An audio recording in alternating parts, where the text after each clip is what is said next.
And you can reach me at area code 818-765-8800. Or we have a website, www.rubicon.la. And then you get into the website. I even have a stamp now because people seem to be watching these crazy videos we're making. Okay, now, the presentation is everything. I always like to say this to young people because they're always looking for a guy, they're looking for a girl, they're always looking for somebody. So if I pick on you, you'll understand, Richard, okay? Thank you. You're welcome. And, okay, the presentation is the key. If you go on a listing appointment and you don't get the listing, your presentation was wrong. I don't care what you have to say. You did it wrong because you did not suit the needs of that seller. Okay?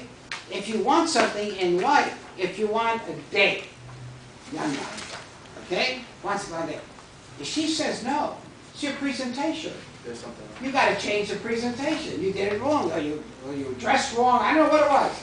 But and then if she says yes, now you're out of the market. You put $10 in the envelope. Put $10 in the envelope.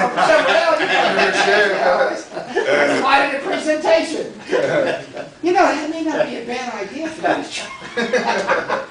I'll try it out. Okay, regarding the presentation, Mike Ferry, this is true. You know, I always mention Mike Ferry because he's such a great lecturer. He gets $12,000 a year per agent. He says to them, we will make you make constant communication with your centers of influence, with the people who are important to your business. We will make sure you call and work expired listings, property that didn't sell. And we will make sure you contact your past clients for referrals. And we will make sure that you make personal contacts to the people around your listing or your sales. So what does Mike Ferry do for $12,000 a year? He hires someone to call you. Every morning at 8:30 they call you. And they say, Paul, time to get up. You have to call these people in your centers of influence. And then at 12 o'clock or 1 o'clock they call you again. Okay, that's all he's doing. Why don't you just do it yourself? You know, because we don't. See, so we need someone to push us. Right, Jose? We need a push. So, if you decide not to pay Mike Ferry $12,000, I'll do it for $5,000 a year. You know, which I don't want to do. But I'm just saying, he gets the money because he's making you change your behavior. And it always comes down to changing your behavior. Like getting out of the chair, right? Okay, now, oh, this is such a great story. I'm going to tell it. Oops, we're going to give it out though. Let's give it out, and I'll read it to you. A lady in a very common dress. She wasn't dressed fancy, you know? And she and her husband, they dressed in a homespun threadbare suit. You know, very poor clothing. The kind of stuff I wear when I go to the thrift stores, all right? And she stepped off the train in Boston and walked without an appointment. She did not have an appointment. She went to Harvard University and to the president's outer office. By the way, this is all a true story. The secretary could tell in a moment that these people were like from the backwoods, they were country hicks, and they had no business at Harvard University. This was Harvard University. And probably didn't even deserve to be in Cambridge. What the hell are you even doing in this area? Okay? Well, the people said, the husband and the wife said, we would like to see the president. Well, the secretary says, he's going to be busy all day. Okay? Well, wait, the lady replied. And for hours, remember hours, the secretary ignored them, hoping that they would just leave. Because she figured they didn't have any money. Who the hell are they? Okay? She made them sit there. They didn't leave, and the secretary got frustrated and finally decided to disturb the president of Harvard University. Even though it was a chore she always regretted. Maybe if you see them for a few minutes, they'll go away, she says to the president. Well, he said, oh, for crying out loud, you know. And then she says, someone of his importance obviously didn't have time to spend with these poor people. Okay? And he detested gingham dresses and homespun suits cluttering up his outer office because they dressed poor. They looked like they were poor. The president was very, very stern, and he went toward the couple, and the lady said to him, "We had a son who attended Harvard University for 1 year, and he loved Harvard, and he was happy here. But about a year ago, he was accidentally killed, and my husband and I would like to erect a memorial to him somewhere on campus, like a statue or something, okay?" Meanwhile, the president, he thinks he's a couple of bimbos.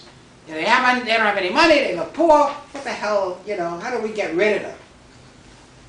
The president wasn't touched and he was shocked. "Madam," he said, "we can't put up a statue for every person who attended Harvard and died. If we did, this place would look like a cemetery." "Oh no," the lady explained, "we don't want to erect a statue. We thought we would like to give a building to Harvard University." So now the president says, "Now, these people are really nuts. Okay, they're going to give us a building."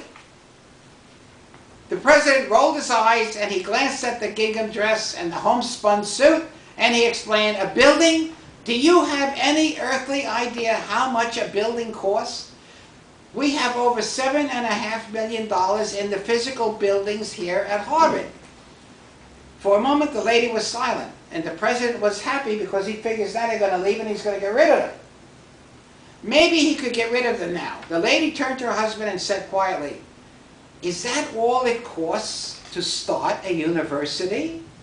Why don't we just start our own university?" Remember, this is a true story. The husband nodded. "Yeah, well, yeah." And the president's face wilted in confusion and bewilderment. Like, what the hell are they talking about? Okay? Mr. and Mrs. Leland Stanford got up and walked away, traveling to Palo Alto, California, where they established the university that bears their name, Stanford University, which I've been to many times, and Miss Min's son graduated Stanford. I better be sure Mr. Min reads this again. A memorial to a son that Harvard no longer cared about. You can easily judge the character of people by how they treat other people who they think can do nothing for them. So if a poor person walks into Rubicon, how do we treat them? You know? Get the hell out of here! Okay? Anyway, this is a true story by Malcolm Forbes, and you can all check it on the internet. It's a true story. So you really cannot tell by appearances who you're dealing with. In real estate, you never know who you're dealing with. The person who drives up in a Rolls Royce could be the biggest idiot and loser the world has ever seen. But he looks, or she looks like she has a lot of money. It doesn't mean anything. You cannot go by appearances, especially when you're going to go get married, right? Right. Okay, now, I got a true story. We're on stories. And meanwhile, we're on the stories, we can pass this out. Okay, we'll just pass this out. We'll just pass it around again. This is great. All right, here's a true story. So, you know, I used to ride motorcycles. So I get a call from a woman, and she says, "I hear, you know, you're at Rubicon, and Rubicon, you got a bunch of people riding these motorcycles and everything." I said, "Oh, yeah, we ride motorcycles." She sounds very nice on the phone. She says, "Well, my husband passed away a few years ago, and he left me his trike." Now, you know, the trike is three-wheel motorcycle, right? And she says, "It's a Harley." I says, "Well, yeah, you know, I don't ride a trike, but, you know, I ride motorcycles and everything." She says, "Well, we can go for a ride on my Harley trike."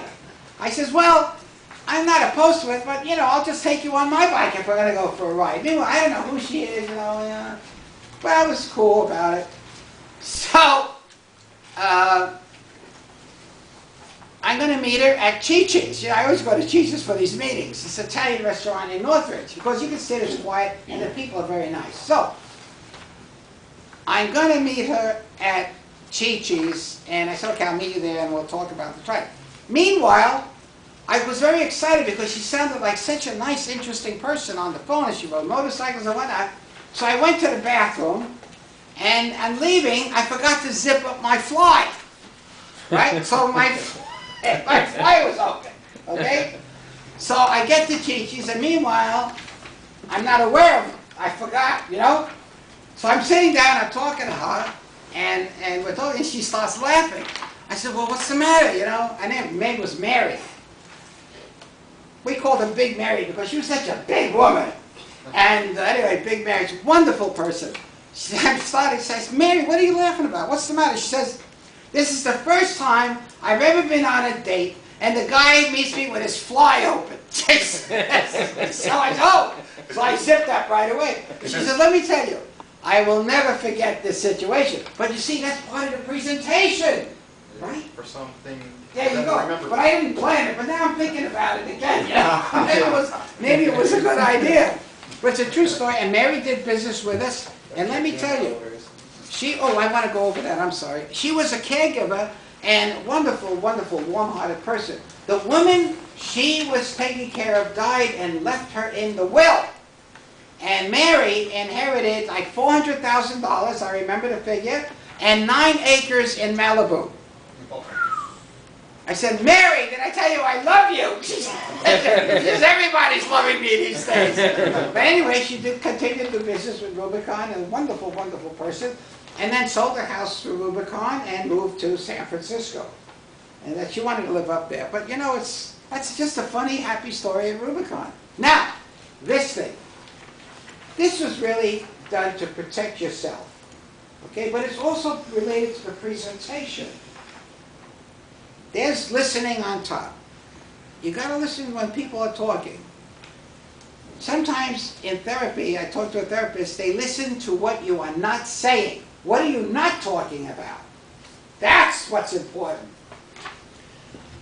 The appearance, the way a person looks. Like, Jose today is dressed for business. You look at Jose, he's ready for business. Okay, because he looks right. And then there's the referral business. You know, like someone referred me to Big Mary. And that was a referral. And it works out. And then there's the documentation. Remember, if you're speaking, you have nothing but air. And if you have it in writing, it's a prayer. We talked about this last week. That thing is still on, right, Nicole? Okay, good. We keep going. I put this in the middle to protect yourself. Okay? Because if you don't know, someone will take advantage of you. If you believe what people are saying, and most of it is lies, they're going to take advantage of you and hurt you. Like television. Television hurts you. You watch television, it tells you everything you should do that you don't need. Oh, your hair isn't right. Oh, you got to buy makeup. Oh, you got to buy our eyelashes. You got to buy a $100,000 car where a $20,000 car will do it. Okay? You buy things you don't need to impress people you don't even know. What kind of bullshit is that? You know, and a lot of people do it, which I will absolutely refuse to participate in that crap. Okay? But you watch television and it's all lies. Television is telling you you're not good enough, you're wrong, and you've got to buy our thing to correct it. That's what television is telling you. Piss on television. All right? It just is not helping you. I would say you want to talk more to friends. Try to get them to be honest. But remember, you're getting messages that are bad for you all the time. Remember when smoking? You watch the films of the 1940, everybody's smoking. And they told you smoking is wonderful. Smoking is happiness. Smoking is friends. You know? And you smoke and then you die of lung cancer. Okay? That's what happens. So protect yourself. When you listen, you're learning, and when you're speaking, you are letting the information out. Okay? Okay, now look at, I left blank spaces because when people make a buying decision, they base it basically on appearance. And it's maybe the wrong thing to do. I think it is the wrong thing to do. But they're basing their decision to list their house or buy their house through you based on what you look like. Okay? If someone came into this office now and they wanted to do business, they would pick Jose. Because Jose, his appearance is right for business. What are you wearing, a name tag also? Mm-hmm. Oh, I got to get a name tag. I just came back from looking at some.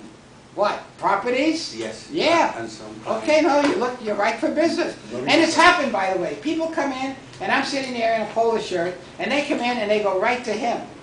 okay, because of appearance. They're making a decision based on an appearance. If you're going to make a decision for $100,000, you're not going to base it on appearance, okay? What should you base it on? You should base it on the referral. If you have a friend for 20 years and they give you a referral, they say, well, JR, you want to do this kind of thing. That's a referral. You need a plumber, they give you a name of a plumber that they know. You're doing better now. You're not basing it on appearances, okay? And then, so when people make a buying decision, they base it on appearance, which is exactly wrong. But if you go on a listing appointment, you got to look right. If you're going to meet someone that doesn't know you, you got to look like Jose or dress for business, okay? There's no getting around that. Dress for success. Yeah. All right? What did you say, Andy? Dress for success. Dress for success, dress for business, that's true. And you know what? He's wearing like a Rubicon button. That tells me he's proud of the company he works with. He tells me he likes that company. That's very important. I once made a $20,000 stock investment because the stockbroker wore the company logo on his tie. And it was the right investment. One of the few I did in the stock market that was right. Okay? But that was my decision. He was dressed like Jose, but he had the logo on his tie. And I said, he likes the company. There must be a good company. And I was right. But it was appearances. Okay? The most important of the above four in terms of protection and quality of protection is documentation. Okay? Now look, Richard. If it gets serious and you're going to get married, you tell her she's got to come and see me, she's got to make out an application, and we want a credit check. That's what we're going to do. Serious. Now, you see, remember Big Mary? That was a referral. But we had a lot of information on Big Mary before I went to meet her in the restaurant. Okay? When speaking words, you have nothing but air. Verbal means nothing, Paul. Exactly. I get on this with brokers and they say, oh, it's a wonderful property. There's nothing wrong with it. It's perfect. Nothing but air. I don't even listen to these clowns. I start documenting. Okay? I'm in a deal now where I was very worried about the escrow because, you know, escrow is very important. So I started making calls about the escrow we're involved in, and people know the escrow officer and said good things about it. This is very important. That's a referral, right? And then in doing business with him, he's doing pretty good. The guy listens and he performs. Documentation. Now, but when it's in writing, you at least have a prayer. So when it's in writing and then in parentheses, documentation, you have a prayer. You might win the situation. The most important of the above in making a decision to protect yourself is documentation followed by a referral. If you've got both, you're doing really good. Okay? Mimo refers a plumber to me, and the plumber comes in and starts giving me his license. This has happened with the last couple of people I've done business with. You did it. You gave me that flyer, which I have, with documentation as to the contractor's license number, the plumbing license number. He gave me documentation. Another person even gave me a copy of their insurance. The people who did the carpeting gave me a lot of documentation. It was great. So we covered a lot now to protect yourself. Referrals, documentation. The worst thing you could do is do it based on what the television told you, or if you look in the yellow pages. That's the worst. Don't ever look in the yellow pages for anything. You've got to get a referral. And if you don't have anybody, you go into any real estate office, you talk to the manager, and tell them you would like a referral for an electrician. At least you're starting with a referral.